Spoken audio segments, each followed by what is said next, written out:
Welcome to the episode of Times Square Kung Fu. I am your host, Frankie Balboa, aka the Shogun Supreme. And I'm Peter Glagowski, Associate Editor over at Flixus.com. Today we're going to be talking about Eureka's brand new release of When Taekwondo Strikes, starring Angela Mao and Jun Rhee. Hell yeah, man. And a lot of people that know me, I'm a huge fan of Angela Mao. I actually got to meet the amazing lady. And this is a fun flick, man, that me and Peter had fun watching. I mean, it was your first watch, right? Yeah, I haven't seen a lot of Angela Mao films, so these new releases are great for that, and I thought it was enjoyable. Yeah, because the last release we got was from Shout Factory on a collection that they released on DVD that has a lot of majority of her films, man. But yeah, this is gonna be a fun episode, man. Let's get into it.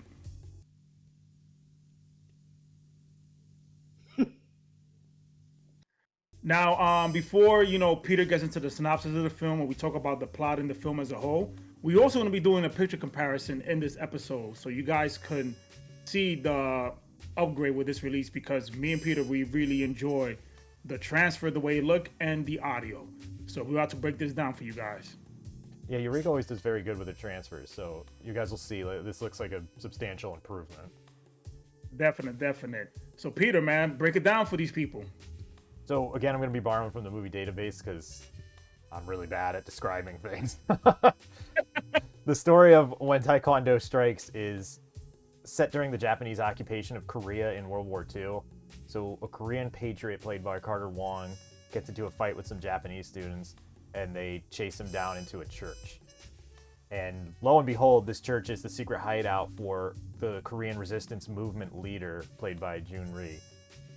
And as you can tell from that little moniker there, they get into a brief scuttle, and then, the Gardner rips his shirt off, and he's like, I'm going to beat all of you, and it's kind of a ridiculous opening, very action-packed, and it makes a statement that this film's whole message is that the Japanese are kind of unruly and beastly. I mean, it was a product of its time, man, the way they depicted the Japanese in these films, But Carter Wong is the one that started all this mess, and he's barely in this damn film. Yeah, I forget exactly what point. I think it was like 48 minutes into the movie, and I went to break him like, I forgot Carter Wong was in the movie.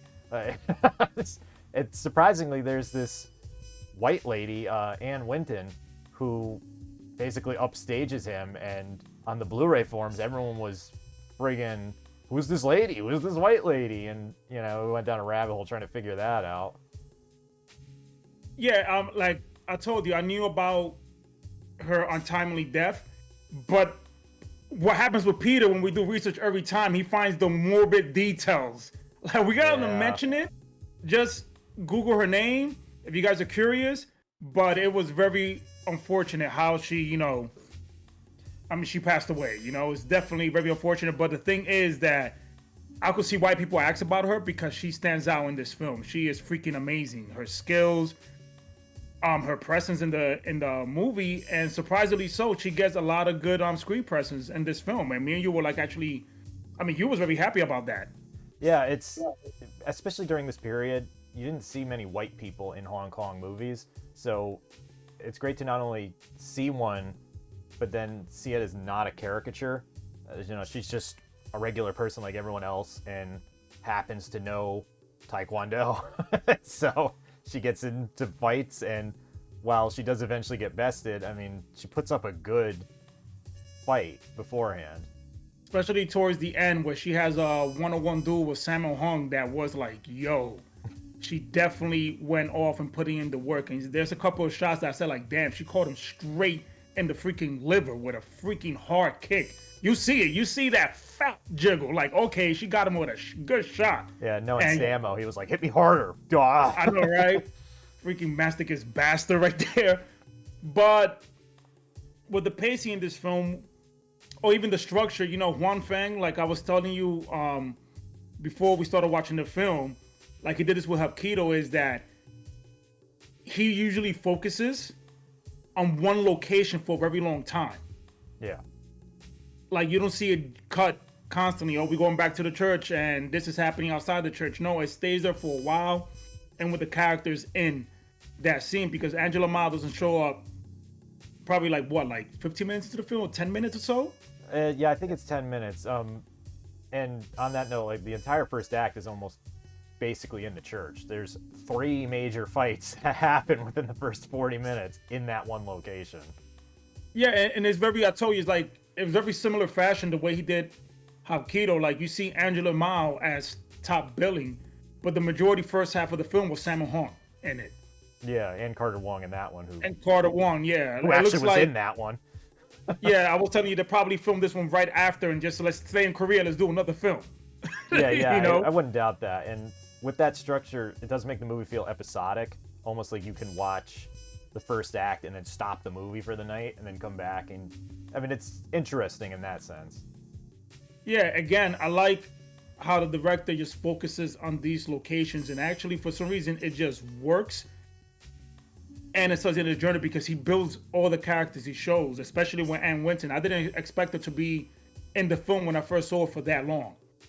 You know, especially when you got somebody like Carter Wong in it. I was like... Yeah, and I mean, I thought Angela Mao was like... Anne Winton's not a co-lead in that sense. She really is a supporting character. But she has a lot of screen presence before Angela Mao comes in. And I was like, I thought this was an Angela Mao movie. But it's one thing that you keep... mentioning while we're watching this film is the damn camera work. Yeah, this is probably the most surprising thing about the movie. Like the plot's kind of whatever, and the pacing can get a little long in the tooth, but the action choreography is really ahead of its time. I don't think that it's necessarily like the best old school Hong Kong film you'll ever see, but it does that modern trick where the camera becomes a part of the choreography. So in a couple of hits, you'll see like Angela Mao kick and the camera goes down with her, and it's just like, how the hell did they do that in 1973? Right, especially when you mention, like, I mean, if you guys not aware, at that time cameras didn't have autofocus. Yeah, or stabilization or anything. And you know, there's like some great shots in the film. Especially there was one that you took a screen cap right away when we finished. Absolutely, yeah. Where Angela Mao's holding the sword and you see the reflection of her face in it. And while maybe that could have been like an optical effect, I mean, there's a couple of times where director Hong Fong does that stuff and you'll see a reflection and there's no camera. You know, it doesn't look like it's being hacked together or something. And it's very impressive stuff. I mean, like I was telling you, the director of photography, the DOP, Lee Yu Tong, like he worked at some great, you know, classic films doing cinematography and DOP, and that was, like I mentioned, Due to the Death, where I have some great shots in it as well. But going back to the action, every time I see Angela Mao on screen, she's just like ferocious. You need to understand this period of time when Bruce Lee passed away, because this film came out in 73. She was the it woman. Way before Sammo, way before Jackie, way before those scrubs, as she called them. She was it. She was doing the thing. So you guys are definitely going to enjoy, especially doing the restaurant fight. That was ridiculous for her. I mean, again, there's a lot of cool camera angles in there too. But yeah, she kind of has that Bruce Lee like spinning triple kick thing, and obviously because it was that era, they borrow Bruce Lee's trick where he kicks into the camera or someone gets slapped at the camera, you know, and it's just, I really wish she was in a lot more movies, honestly. Yeah, but hey, man, she makes some banging food out in Queens, man, with her sons, man. She got some dope, she got a dope restaurant out there. But before we wrap this up, because we're gonna do a picture comparison, Peter, recommend it or not? Yeah, I do recommend this release, and there's a few other details I'll get into after the picture comparison. Definitely, man. So we're about to do this picture comparison for you guys.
So as is typical with a lot of Eureka releases, there's a plethora of bonus features, and while most of them on this disc are just trailers, which is a really funny tagline that you'll be looking at right now, the biggest bonus on this is the inclusion of the best of the martial arts films. Now, this previously had a release on Vinegar Syndrome's deluxe package of Righting Wrongs as the third disc. So at first I was like, I'm not going to rip this because I already have the movie. And then I took a quick look at it and I was like, holy cow, the audio is way better. And then the pictures, even, like the picture quality is just leaps and bounds better. And when I looked at the credits in the booklet, I was like, Brandon. Everyone's favorite, Old Peng Yang on Twitter. Brandon did the video and audio for this. He correctly framed it. So on the old Vinegar Syndrome one, they had 235 aspect ratio clips when they're supposed to be 185. So that's all fixed. The John Saxon footage is matted properly to be full screen, and the audio is just like, I don't really care about this documentary. It's kind of whatever, but it's nice to see that now there is like the definitive version of it. Yeah, I give two rats ass about a damn doc. I see people go crazy about it. But regardless, it's really good on this version. So it looks. Hey man, for the fans of that doc, like, knock yourselves out. Knock yourselves out. I mean, I think I spoke to a few people, mostly from the UK. Like, this doc was the one that introduced him to a lot of films they didn't know about. Like Eastern Condors is in there, and some. I really don't give a shit about this doc, but hey, for the ones that love it. Y'all got the best version in this. Yeah, this is the version. definitive version of this damn joint. You know, you guys gonna freaking woo! Y'all gonna flip over this joint. Freaking Jack Saxon rubbing all over you, man. Let's freaking go. John Thank Saxon you, Brandon. messing up the chronology of Jackie Chan's fights, but yeah. That aside, some other. But all jokes aside, they definitely, again, one thing is we mentioned Brandon an abundance of times in this channel. Even small docs like that, he's gonna make sure if he could fix it, he's gonna do it. I don't know how that man sleeps, man. And there's also something that you mentioned to me about the audio, like a secondary audio option in this release. Yeah, for whatever weird reason, on the back of the box it says alternate English audio track with different musical cues. But when I looked at it, I'm like, there's no alternate track, and on the Eureka website, no mention of it. So I don't know if it was supposed to be there. I don't know what happened with that.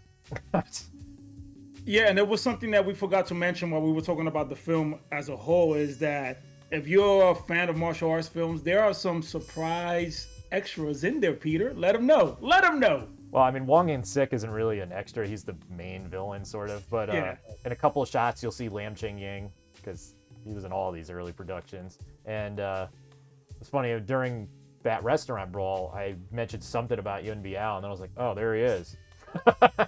So getting kicked in the face as usual.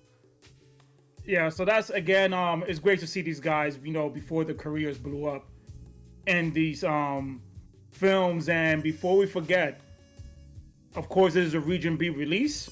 Yes. Hopefully, if you guys are not aware, MVD Entertainment Group, who has been a great friend to the channel and supplying us review copies, they partner with Eureka.